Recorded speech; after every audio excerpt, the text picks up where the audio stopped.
जी मैं जा रहा था सूर की तरफ मस्कत से, तो मुझे बड़ी इंटरेस्टिंग सी चीज़ यहाँ पर एक नज़र आई। तो मैंने सोचा वो इंटरेस्टिंग सी चीज़ मैं आप लोगों के साथ भी शेयर करूँ। और वो इंटरेस्टिंग सी चीज़ जो है वो है हनी फार्मिंग।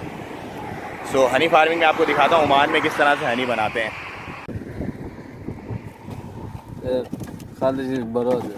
ओके, इसके अंदर तुम डाल देता है सारा, ये मक्खी आ जाता है। ओके, और वो सारा मक्खी अभी उड़ रहा है सब,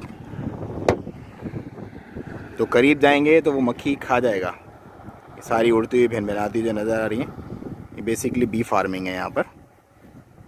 और मुझे कुछ अभी भिनभिनाहट नज़र आ रही है तो मैं थोड़ा सा किनारे ही कर रहा हूँ।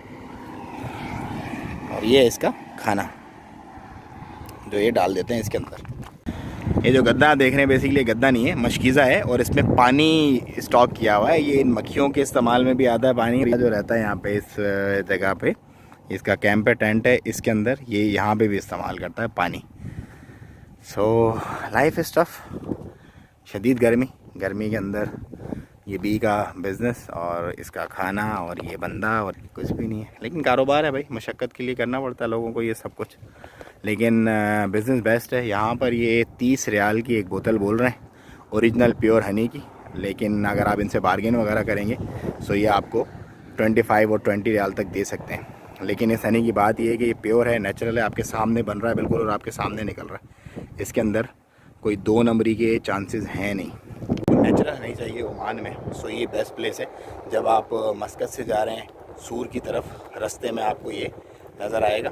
सो यहाँ पर आप रुक के इनसे बार्गेन करके और ले सकते हैं natural pure Honey in Oman.